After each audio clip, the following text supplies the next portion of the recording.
సమావేశం కొనసాగుతా ఉంది. సచివాలయంలో సీఎం రేవంత్ రెడ్డి అధ్యక్షతన కేబినెట్ భేటీ అయింది. అసెంబ్లీ బడ్జెట్ సమావేశాలు, జెడ్పీటీసీ, ఎంపీటీసీ ఎన్నికలపై చర్చిస్తున్నట్టు తెలుస్తోంది. రైతు భరోసా నిధులు విడుదల, మెట్రో రైల్ తొలి దశ టేక్ ఓవర్పై చర్చిస్తున్నట్లు తెలుస్తోంది. అలాగే మార్చి 2 నుంచి జూన్ 2 వరకు రాష్ట్రంలో చేపట్టాల్సిన అభివృద్ధి 100 రోజుల ప్రణాళికపై కూడా మంత్రివర్గంలో ప్రస్తావన వచ్చినట్లు తెలుస్తోంది.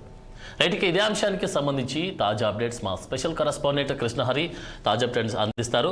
కృష్ణహరి, చెప్పండి. ఆ యొక్క కమిటీ అయితే భేటీ అయింది. కమిటీలో చాలా వరకు విషయాలు ప్రస్తావించే అవకాశం కనిపిస్తూ ఉంది. కానీ ఏ విషయాలు ప్రస్తావిస్తూ ఉన్నారు, దాంతో పాటు ఎంతసేపు కొనసాగే అవకాశం కనిపిస్తూ ఉంది? కొద్దిసేపు క్రితం అంటే 3 గంటలకి ప్రారంభమవుతుంది అనుకున్నారు. కానీ 4 గంటల 5 నిమిషాలకి మంత్రివర్గ భేటీ తెలంగాణ సచివాలయంలో ప్రారంభమైంది.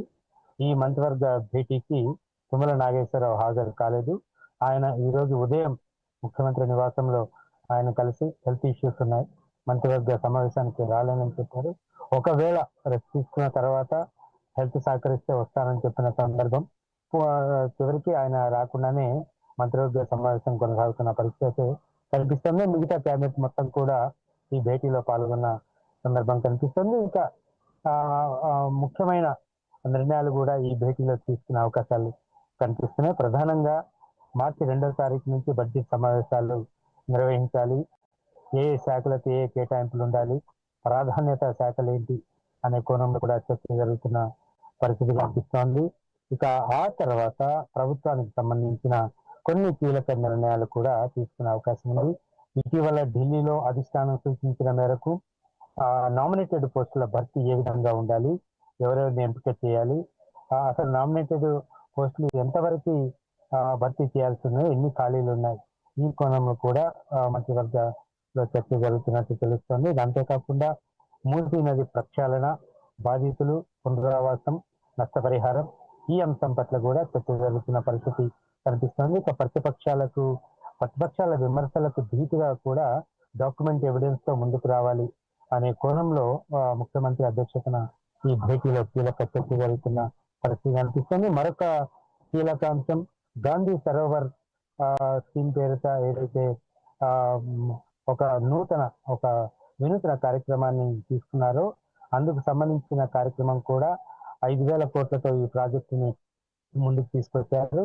ఈ ప్రాజెక్టు కింద ఎలా ముందుకు వెళ్ళాలి, ఎలాంటి ప్రణాళికలు అనుసరించాలి అనే కోణంలో కూడా చర్చ జరుగుతున్న పరిస్థితి కనిపిస్తుంది. అంతేకాకుండా ఇటీవల జరిగిన గ్రామ స్థాయి ఎన్నికలు కావచ్చు, మున్సిపల్ ఎన్నికలు కావచ్చు, ఇటు జూబ్లీహిల్స్ ఉప ఎన్నిక, కంటోన్మెంట్ ఉప ఎన్నిక, వీటన్నిటిని ఒక మోటివేషన్ గా తీసుకొని ఇప్పుడు జిహెచ్ఎంసీ ఎన్నికలు కూడా నిర్వహించాలి అనే కోణంలో, ఎప్పుడు నిర్వహించాలి, ఎలా నిర్వహించాలి అనే కోణంలో కూడా చర్చ జరుగుతున్న పరిస్థితి కనిపిస్తోంది.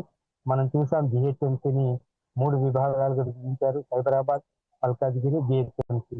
ఈ 3 కార్పొరేషన్లకి త్వరలో ఎన్నికలు నిర్వహించాలి.